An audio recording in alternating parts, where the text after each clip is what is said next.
the serenity and the peace and really being able to clear your mind in the right way.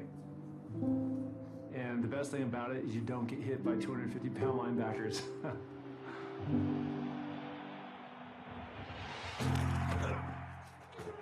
I got drafted by the Los Angeles Raiders. And I can remember going down to our first spring training. Jim Plunkett was the quarterback, Marcus Allen was the running back, Howard Long was the D lineman, Lyle Alzado, all these legendary guys I had seen 2 years ago in the Super Bowl. And I said to myself, if I ever died, this is what heaven would be like. I played in the NFL for 5 years. At the very end, I got cut. And I just knew it was my time to move on and do other things. Life after football has been a journey. I started a company and then I got married and we had kids, and years down the road I ran into a very difficult time.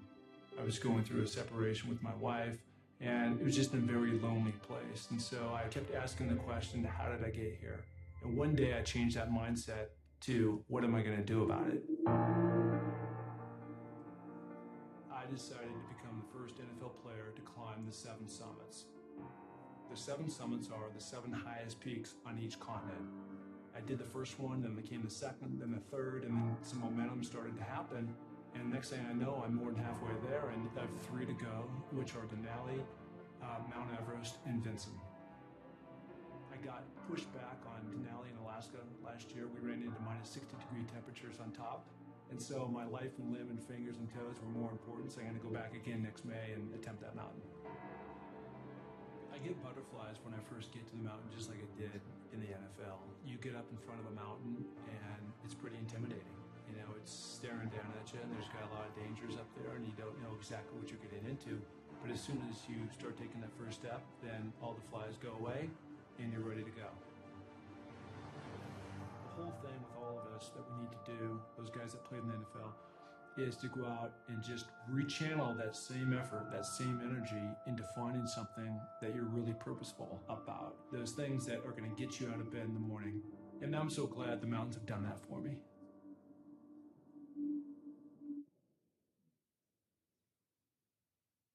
All right, how are you doing?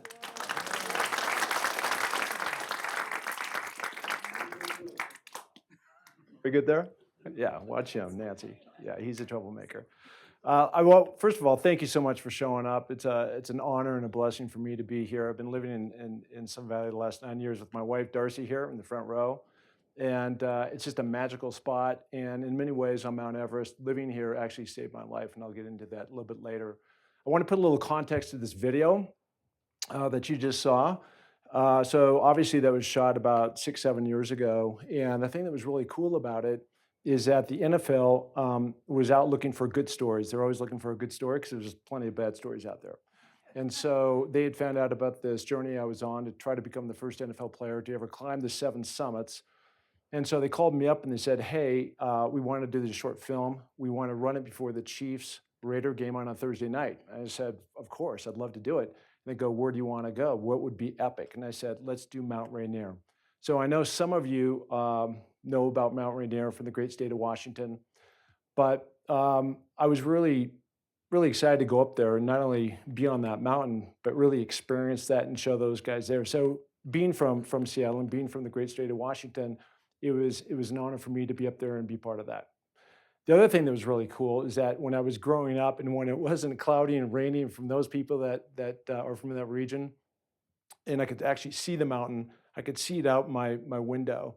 And my dad climbed it and I always dreamed about climbing. And there's a lot of really famous guys, probably, I'm sure some people in this room that you knew, or you guys in this room knew, the Whitakers, Jim and Lou. I got to know Lou quite well.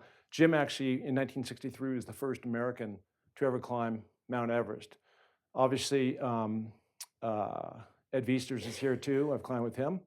And, just more than anything, it just gave me what is possible that's out there. Now, I didn't know what I would eventually be doing, but what I wanted to do here tonight is a lot of times when I've been doing these talks, I've been jumping right into Mount Everest because that's the only thing anybody wants to talk about. And what I wanted to talk to you guys tonight about is what is the 7 summits? What is the history? And I wanted to give you a little context to this whole thing.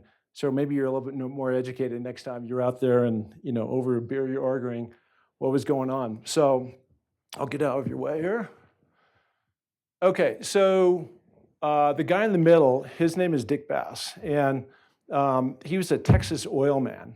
And Dick had hooked up with this guy, Frank Wells, who was the CEO of Disney. Now, what Dick Bass did was he is the founder, the originator of snowbird down in Utah. I'm sure some of you have been down there to ski.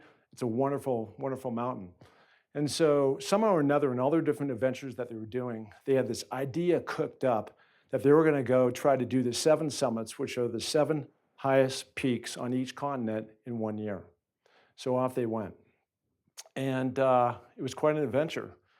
So in between their 6th and their 7th mountain, the 7th was going to be Everest within this year. Dick invited Frank and his wife to come to Snowbird to ski. They're going to do backcountry. And so the way it all played out was Dick and his wife and Frank and his wife, they both get in the helicopter, and the wives ride together and the guys ride together, and they land. They go off and they ski, and they're with a bunch of guides. Weather comes in, the guides say, we need to cut this thing short. So they all jump back in just the way they flew up. And moments, I mean, I'm talking moments before the helicopter is going to take off, knock, knock, knock, and onto Frank and Dick's helicopter. Door swings open, and it's Frank's wife. And she says, hey, I would really love to ride down the mountain with my husband. So Dick goes, of course. So he jumps out, and he runs over, he jumps in his helicopter. They take off, they go down the mountain. And as they're going down the mountain, Frank Wells' helicopter crashes in the side of the hill. Everybody dies. So a couple weeks later, I get invited by Steve Young to a fundraiser that they're having at Snowbird. And we are sitting at the Cliff Lodge, which is right at the base of the mountain. We're in the bar. And so there's about 10 other guys sitting around, and here comes Dick Bass. I've never met the guy. He's telling us this exact same story I just told you. As he's telling, I've never met the guy. He's a big, loud Texas oil man. And as he's telling this story, he's just bawling, and he's going through all this survivor guild. And, we're just like, whoa. I mean, we couldn't even believe this story. I didn't even know what the 7 summits were. I couldn't believe it taken place. And so anyway, we go through and we have the fundraiser, and it's great. And then he goes on and he climbs, in the next couple months, he climbs Mount Everest, and he becomes the first guy to actually complete this thing. And so anyways, he goes off and he writes the book. You can see on the far left there. He writes his book, and I read it. So the combination, and this is kind of where I kind of kick in here, the combination of reading this book on like, wow, this is a really cool journey. And we're going to talk about that here in just a few minutes. And Jim Whitaker showing me what was possible. Ed Viesters showing me what was possible was really cool. And about 10 years ago, as you just heard in the clip of the NFL, I was going through this bad patch in my life. And so what I decided to do is just have a massive BHAG, a big, hairy, audacious goal to go out and try to pull this thing off, because I had tapped back in to what I had learned and what I'd read many years before. It was really cool. So let's get into kind of that journey now. Okay, so the first thing is like, okay, if you're gonna go pull this thing off, I had no clue. So the real question was, how are you gonna pull this off? How are you gonna do this? Where are you gonna go? Where do you start? And so I called up a guy, one of a mountain guide up at Mount Rainier, and so we kind of laid this whole thing out. He said, the first place you should go is down to Tanzania. And the reason why that is when you're climbing Kilimanjaro, it's the highest mountain vertically from floor to ceiling in the world. It's not the highest, but it's the most vertical that you have. And so in 2013, off I went to Tanzania by myself. I had no idea what I was doing. And so I hooked up with these other guys. We had this massive porter team. And this is actually a picture in 2017. I actually went back and I was invited by Chris Long, who's Howie Long's son. He's sitting there third from the left on the ground. And he played in a couple of Super Bowls. He was an #1 draft pick in the NFL, great guy. So he invited us to go down and do a bunch of fundraising to raise money to build water wells. And that's a whole nother experience. I'd love another day to come and talk to you about. but just what a blessing to go do that. And we actually climbed. And the kind of cool story about this one is that Chris and I were sitting under this is the big sign on top of Kilimanjaro at 19,333 feet. And I put my arm around him and I said, Chris, there's not too many guys who can say they've climbed Kilimanjaro with you and played with your dad, Howie Long. So that was a cool thing. Okay. The next year, off to Russia I went. So when are you ever going to go to Russia, right? And so that was a really cool thing. I was in Leningrad, I was in Moscow, and where Mount Elbrus is, 18,000 feet, is down in the Caucasus Mountains. Now, the thing that was crazy about that particular year is that that Russia had shut down a Malaysian airline. I don't know if you remember that, but it had crashed in Ukraine. And so there were all kinds of soldiers with AK-47s marching around and training, and it was super intimidating, you know, to be in this foreign country, and it had always been the adversary for us to be there. And on the right, they called the barrels. I'd never seen this before, but this is where the military guys were staying and walking around with their AK-47s, and that's kind of our entry point on that. And kind of the big lesson I took away from this particular mountain was when we woke up and we were going for the summit on this day, and it was a big push, 6,000 feet. It was a bluebird day, and as we got further and further into this, it got pretty scary, and these clouds came in, and it was just one of those days that you need to get off the mountain, but we couldn't. We were at the top, and we were above the tree line, and all of a sudden, we're actually in the storm.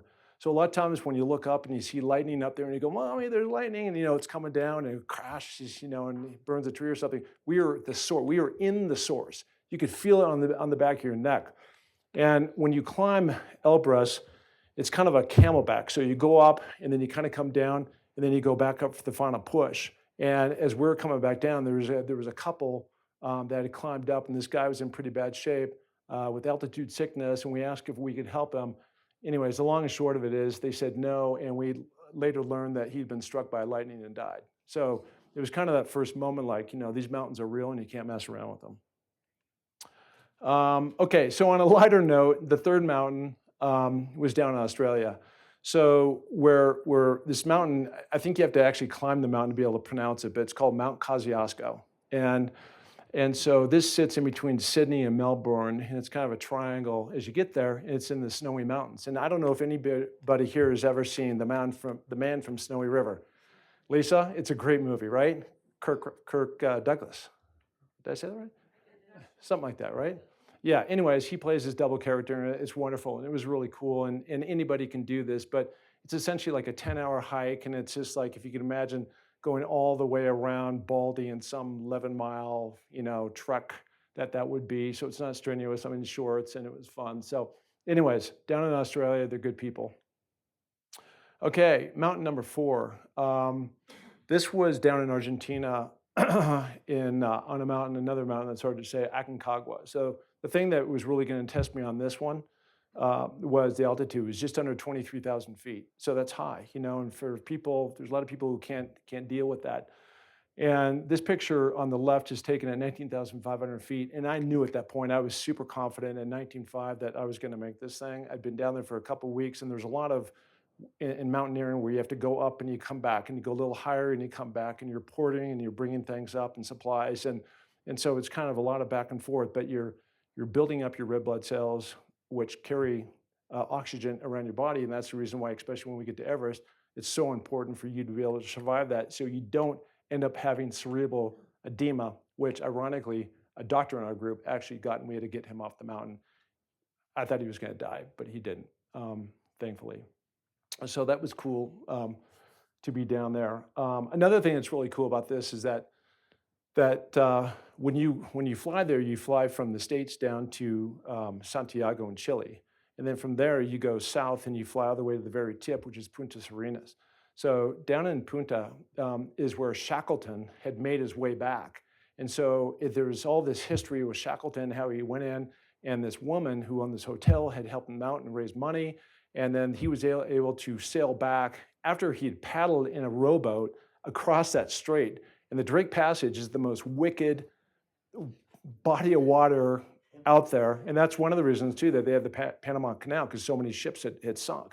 So when you're going through that tip. So anyways, it was, it was cool to be down, that far.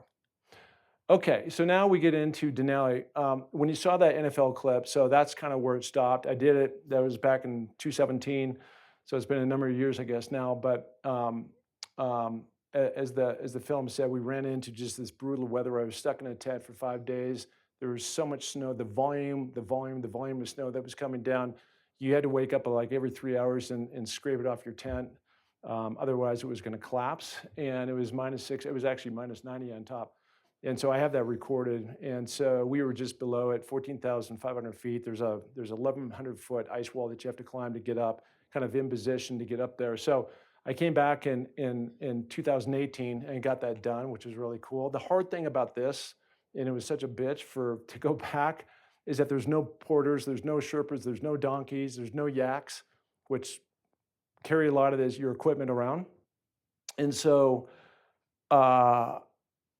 you have to carry 137 pounds up the mountain. Munzer would be like me carrying you, right? You're 137 pounds, I know you are, right? But I mean, you have a sled. I mean, it's a lot of weight, and you're zigzagging through all these crevasses. And the side interesting story around this, I had a long conversation with Lou Whitaker, and he said the best time to go is early May. So I took his advice since he had climbed it, I don't know, 20 plus times. And so I went in early May, and that's when it was so cold because you have all this cold air coming off the ocean down there, right? And so it's very, very difficult. But anyways, the next year I came back and still were carrying the same 137 pounds up, and we ultimately made it. It was a bluebird the entire time. It was wonderful, and I was so happy to have that done with. And that nobody should ever underestimate that mountain. The extreme cold and the punishing just environment up there is just next level. Even though the mountain is only 20,000 feet, it's almost 21,000 feet, but the barometric pressure just makes it feel like you're a heck of a lot higher. Okay, this was cool. So this is down in Antarctica. There's a mountain down there called Vinson Massif. And so just, getting down there and getting in position and getting over there, it's like a whole different planet. I mean, basically there's 3 things. You can ski to the South Pole, which I regret. I wish I would have done. You can go see the penguins, which would be really cool. Or you can go do stupid things like me, like this, and climb crazy mountains and hope that you survive. It's a shorter, colder version of Denali, is what that is. But this is me playing around. The Aussies have built a camp called Union Glacier, that just a series of all these different tents that are down here. Actually, and we'll talk about this a little bit later. There's a guy that I tent mated this entire time when I was down there, and his name is Don Cash. And this now is in 2019. And later that same year, after we tent mated for 3 weeks, he ended up going to Everest that same year in 2019. And he went with a low outfit, low cost carrier, whatever you want to call these outfitters. And anyways, he got to the top, raised his hand, and died. And when I went to Everest, I actually stepped over him on my way up to the summit. Yeah. So let's talk about something a little bit happier here, which is actually going to Mount Everest. Okay. So has anybody ever been and flown into this airport in this room? Got a couple, one guy back there. So you know this, Lukla. It's also known as the most dangerous airport in the world. And the reason why that is, and I'll show you this, is because my back is like right here. I'm sitting on this, there's a rock face right here. I'm looking back on this runway, and I think there we go, the magic. So you come flying in here. This is about 300 yards long, that's it. And it's uphill.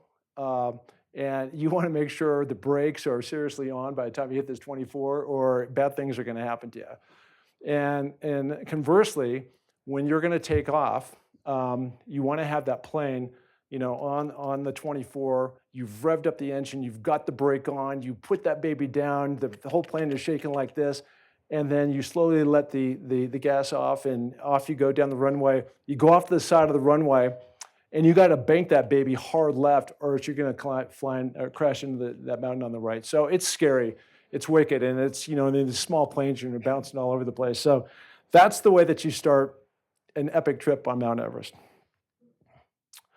Okay, so what this is This is the Khumbu Valley. So essentially what you're trying to do is you're hiking, you're trekking, and again, anybody can do it, it's not hard.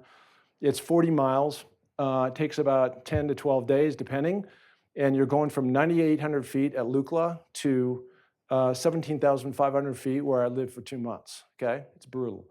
But that's what you do. You've got these beautiful skyscraping, towering mountains as you're going, and all these little ancient villages there along the way. And it's just like, if anybody is looking for an adventure to go to do the Everest Base Camp, again, it's not difficult. If you can do any of the Proctor Mountains around here type, it's the same type of deal. And you get to meet the most amazing people on the planet. Okay, so whenever I do anything, I like to have a roadmap. I want to know where I'm going. And so this is the path that I took, and I'll use my little pointer down here. So this is Everest Base Camp, but again, around 17,500 feet. And so the whole idea is to go through the Khumbu Icefall, which is pretty scary. I'm going to show you that in just a minute. That's at 19.5. You make it up to Camp 2. You're now in the Western Cwm at 21.5. Then you have to climb the Lhotse face, which is as steep as you can possibly imagine, up to Camp 3 at 23.5. Then you make your way up to Camp 4. Now you're in the death zone at 26,500 feet. And then the plan for me was to go up to the top of Everest, top of the world, and then come down, crawl in my tent for a couple hours, and then climb the 4th highest mountain in the world, which is Lhotse. Only a couple people have done that, and that was the plan. That's what I trained for. Okay, mindset. The mindset is really key when you do this. As I said before, you're living on ice and rock, and it's tough. It's tough living. It's bad food, and there's very little communication, and you don't know what's going on. You want to communicate with your family, with your loved ones, and you're just out of touch, and you just got to like make sure that you keep your eye on the ultimate prize. We started off with 24 climbers, and only 10 of us made it. And some of those guys, after like 2 weeks, were like, "Screw this! I'm out of here. I'm going back to New York and having a steak and wine." And you can't blame them, but it's just hard living. And so I think sometimes some people underestimate like how difficult that is in those types of circumstances. Acclimating, we talked about this before. There's 2 reasons why you're up there for 2 months. One is to build up red blood cells, right? So you need to do that by going up and coming back down to 17.5, going up a little bit higher, coming back down. And as you're doing that, by building up the red blood cells, it's carrying more oxygen around your body, so you can actually survive that. And for those who don't, there's 2 things that can happen. You can get something called cerebral edema, which is swelling of the brain, or cerebral or pulmonary edema, which is swelling in the lungs. And I've seen this happen now quite a few times with different climbers. Nobody's ever died from this, but people have been in a mission critical condition. And the only thing you can do is get them down. There's also some other stuff, doctor, back here. There you go. Well, Diamoxin Dex too, which you inject. So that's key. The other reason why is this, and they're going through this right now up there, which is the jet stream, which blows at 225 miles per hour, sits on top of Mount Everest the entire year, with the exception of a few days. We'll call it weeks, but it's really usually in days because there's no guarantee. It's the weather. It's like around here. This Sunday it's supposed to snow. So it goes up and it goes down, it goes up and down, but mostly it stays there. So you can't live. So everybody's waiting as you're acclimating till this window happens. And then what a lot of times you see is these big lines which form, which cause all this chaos because the window is only 3 days to climb, and you paid all this money, you spent all this time there, and now it's summit fever. So that's what happens. Okay, so I'm going to show you a couple pictures of the Khumbu Icefall. So what's been going on, so this is what you have to climb through, and this is just about as terrifying as you can possibly imagine. And so these are essentially like 30-foot gigantic ice blocks. And the way that the sun comes around is during the bulk of the day, it's pointing directly on the Khumbu. And you have to get through this in order to get up on the Western Cwm, en route to get up to that roadmap that I just showed you. And what happens is because it's a big frozen glacier, which means it's a it's basically a river that's frozen, that's coming down, that's got these huge blocks, and it snows all the time, that when they come tumbling down, if you're in the way, a lot of people have been taken out. There was a guy that was taken out a couple days ago. So for this exact reason, and they've been holding on and not letting anybody go through on this current Everest season, because there was a 30-foot book that was literally hanging over the main route that these guys usually try to go in. Okay, this is me, as you can, going up. I mean, it's physically pounding. I'm going to show you a picture a little bit later here, where actually, when I was coming down one of these ladders, my pack was so heavy, it pulled me back, and I ended up falling upside down 20 feet down the ladder. And my expedition should have been over. I landed on ice. It's like landing on cement upside down. I don't know, I just got lucky or something, but you got to be locked in and keyed in. Now, this is your typical ladder crossing going across a crevasse. So these are the exact same ladders that you get down at Ace Hardware Store. So you've got these 20-foot sections, and they're tied together right here by the Sherpas. And when you're going across, you're on the bottom of your boots, you've got these crampons, and crampons are 2 to 3 inch spikes. And it's very tippy, very wobbly. I've had a number of buddies who've fallen off these things. And short of you dying, you get twisted all up, and typically your expedition is over. So you got to be locked in and really balanced, and they're scary to go across. So this is me going in a night crossing. Typically, when you go through this, you want to go through about 2 a.m. in the morning, because it's the coldest part of the day, and the sun hasn't hit it yet, and so everything's not melting. And that's the whole reason why you get your headlamp on, and you're trying to get through these things as fast as you can, but it's physically demanding. And that's also one of the reasons why I lost so much weight, and I'll show you a picture of that a little bit later. Now, this is the Western Cwm, and the whole thing is to try to get through there. There's Camp 2 that sits up there. This is Camp 1. And so you can see it's just a minefield of crevasses that you have to navigate. You're going down in and climbing back out of them, and you're going around, up and over, and it's demanding. So what you're seeing here is a picture of that I took from Camp 3, and Camp 2 is right over in here. Camp 1 is down there, and then over the top, as that falls over, would be the Khumbu Icefall, okay? And this is about a 35-degree slope. We had to sleep up here, and it's difficult. It's difficult living. This is now at 23,000 feet. And one of the things, I'm going to show you this video, one of the things that's really key is you want to use this. This is your best friend. This is called a Jumar, okay? So the entire time you're wearing a harness. You may have seen that in one of the pictures. And then I've got hooked on a 3-foot rope, which goes onto this, and also a carabiner. And so when I'm going up on these ropes, you hook in, you release it, and it only goes one direction. That's up. It cannot go back, okay?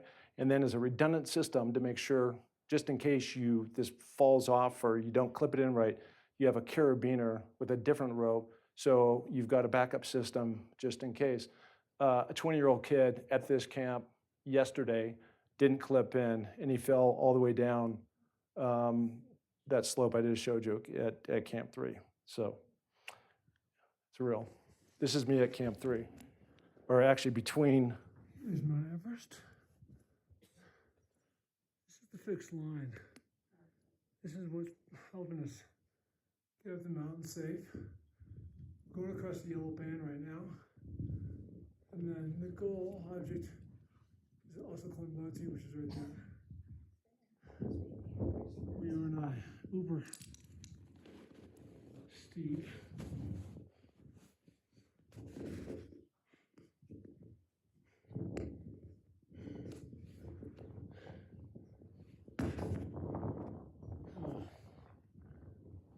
Edge. This is where you cannot fall off.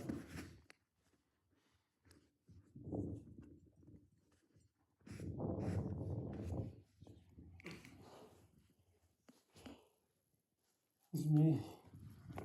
My mask. Don't I look great? So I was standing there with my cell phone, taking that picture on that slope, and where that kid just fell. He was 20 years old. It's tragic. He was a Sherpa. He hadn't clipped in, and so I was told he fell all the way to the bottom and fell in a crevasse and gone. You can imagine. This is one of the things too I want to show you. So this is my spacesuit. You guys have probably never seen one of these, but this is the spacesuit that I took to the top of the world, right here. You'll see a picture in just a little bit, but it's basically like an adult onesie that you put on. But you can't believe how smoking hot you get in these, when you're going. And, when you're going up that steep, it's tough, but they save your life. So it's very important. Now, the picture that you see up there right now is of Camp 3. We've just emerged.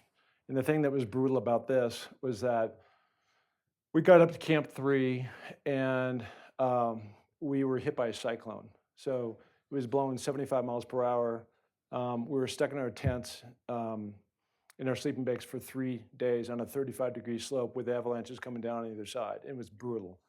And again, you just got to keep your eye on the prize of what you're trying to get accomplished. And by the time you get here, you're starting to eat a lot of freeze-dried food. And when you, for at least for me, it's like sawdust with water. And I was just literally regurgitating it. So I was getting weaker and weaker and weaker as we were going. But like all things, all storms, they do pass. And the third day we rose, it was a bright and sunny day. So up we went.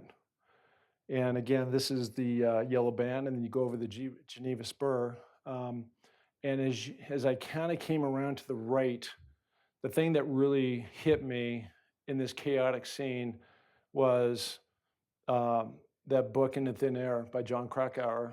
In 1996, 8 people had died when a superstorm came back down and hit them, and they were completely unprepared for it.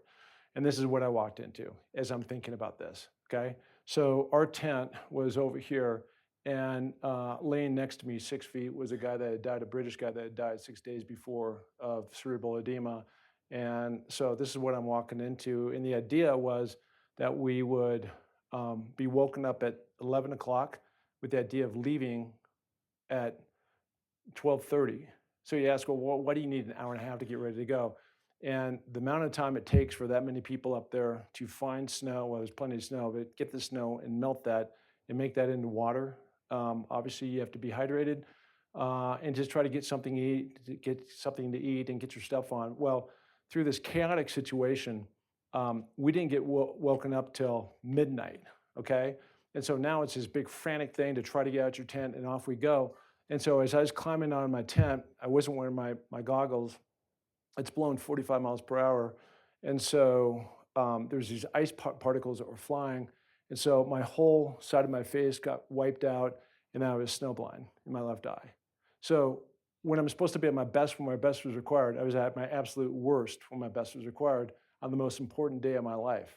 And I've been super strong the entire time, except for this one moment. So, this is what you're trying to get accomplished, right? You're trying to go straight up this thing. When I say straight up, I do mean straight up. And then you hit the balcony there, then you make your way up the south slope, the Hillary step, and then you finally get to the very top. And as I emerged out of this, Camp 4, 26,500 feet, the only thing I kept telling myself is just 10 more steps, just 10 more steps. Get to that ice block, 10 more steps. Get to that rock, 10 more steps. I played that movie over and over and over and over and over again, and that's the only thing I could do. I was so out of it. I only had one Sherpa that was with me. He did not speak English. So he had no idea that I couldn't see, I hadn't eaten, and I wasn't doing all that great. Ultimately, you make it over the Hillary step, and at this point in time, I'm locked in. I know I'm going to make the top no matter what, but here's the problem. I'm up there, and I'm only halfway there, right? I've been climbing for 10 hours, and I still know that I've got another 8 to 9 to go down. And if you're not totally locked in, the path is only 2 feet, and if I do not clip in, the same fate like that 20-year-old that happened a couple days ago happens to me. And again, I'm stepping over my tent mate from Antarctica, Don Cash. You're going down 8,000 feet to Tibet's on your right, Nepal's on your left, and there's no margin of error. But at the end of the day, I was able to keep going and make it down. I'm doing a TED Talk Friday morning in Dallas, and a lot of that all has to do with going to the balcony. By the time I got to the balcony, I was done. Done. I was all 10 toes were on the edge of life. And so it's amazing when, because I've never been there before. I've done some difficult things and hard things, but I've never been at the edge of life. And when you get there, what are those things that are most important to you? And for me, it really was pretty simple. My wife, my daughters, my family, my close friends. And that's the only thing that mattered. Nothing else had substance.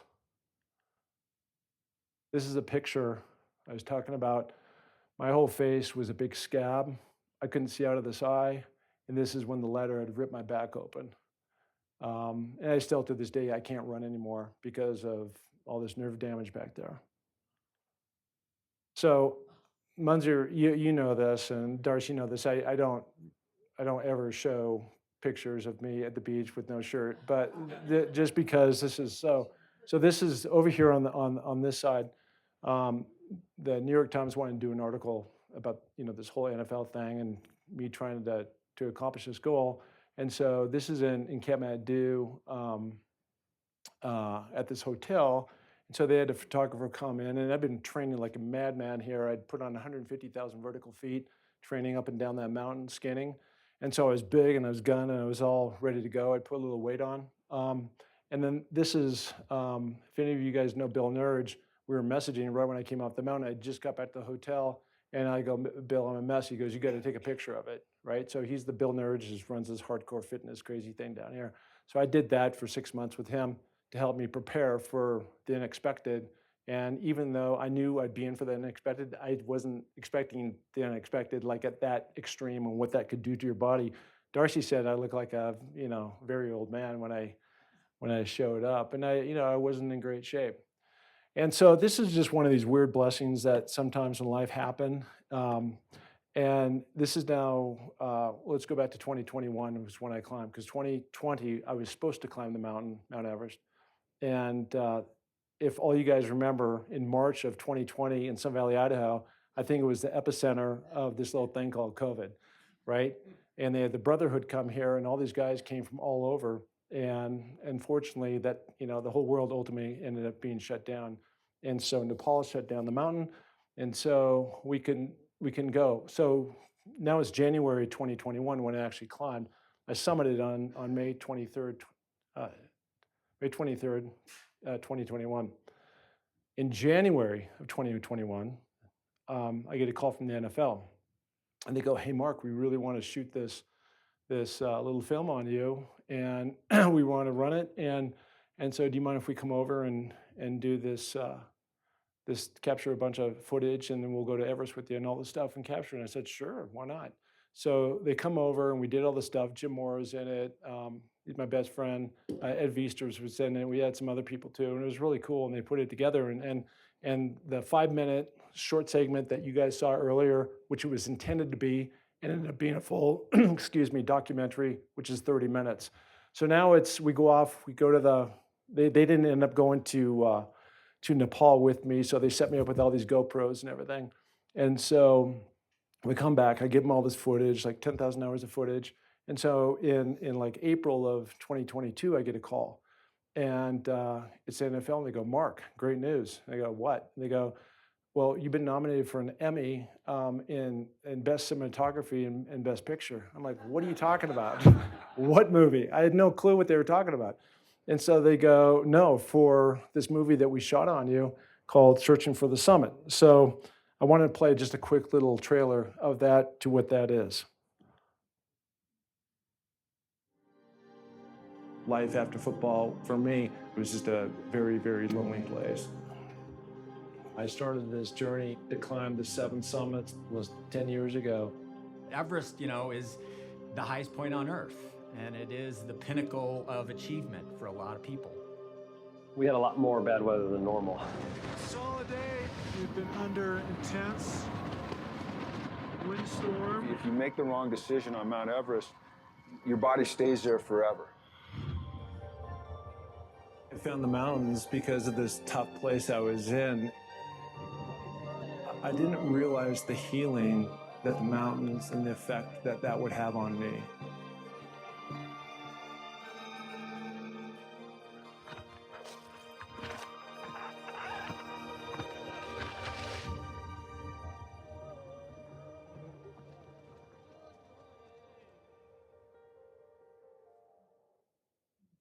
So I ended up flying back to Lincoln Center in New York. This is in May, and I'm sitting down there by myself because all the seats were filled up. They've got every famous broadcaster you've ever seen, Costas, Leslie Visser, everybody. And so Mike Tirico is up on stage. He's the MC. He's the guy that just did the Olympics.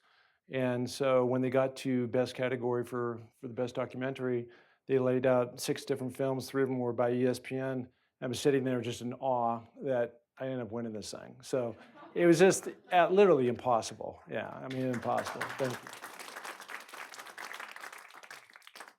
So as we kind of get to the end of this, Martha, I know we're not rushing, but we're doing good on time. Good. So I've continued to go and I've continued to climb. That's just been a pillar for me to stay motivated on what I've done. On far left, this was the Matterhorn, and this is just about as scary. I don't know if anybody's ever been to Vermont, but right at the bottom here, I was with Darcy when I did this, and they've got a cemetery in like 1835. Hammett Jones, was laying in there and he's falling off, and Darcy's asking me like, "Who are these guys?" And they're nobody. Right? So this is petrifying. You're inverted, you're going up. This is the Eiger. This is also in Switzerland, out of Grindelwald. This is brutal. This is actually harder, substantially harder than the Matterhorn. But I was really inspired, and this is stupid, but this is just a young kid when I watched the Eiger sanction with Clint Eastwood, right? Clint I knew for a lot of years. I don't know Clint, but I know he was a big presence over here in Sun Valley for a long time, but that's what inspired me. And to prep for the Matterhorn, this is the Grand Teton down in Jackson Hole. So it's pretty intense. I've gone on, I've done many, many mountains. Darcy and I were in the Dolomites last year, Mount Blanc and Cotopaxi and many others. So in 2 weeks, we're going over to Montenegro, which used to be part of Yugoslavia. We're going to be climbing over there. So continue to really chase things down and get after it.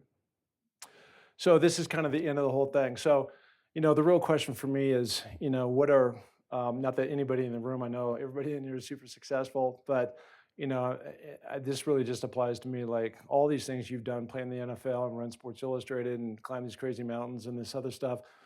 What have you learned out of it? And I think for me, one of the big things is number one is controlling that inner voice. I think we all have that, especially when you're growing up. Can I do it? Can I not do it? People say something, to you that hurts your confidence. How do you build that back up and really staying contained on what you want to do? I had an inner voice, for example, on the Matterhorn. I had an inner voice on Mount Everest, right?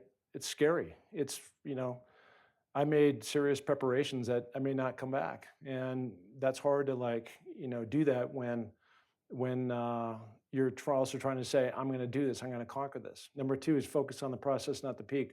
I've never once focused on, if I don't make it, my goal again was to climb Everest and then go over and climb Lhotse. I didn't make it. And yeah, it was disappointing, but I can tell you, Darcy knows this, I'm out 365 days a year. Every single morning. I've not missed a day. And not because I'm trying to prove that to anybody, but because I know that makes me the best I can possibly be. But I just love the process. I love being here in Sun Valley. I love climbing those mountains around here. Embrace discomfort.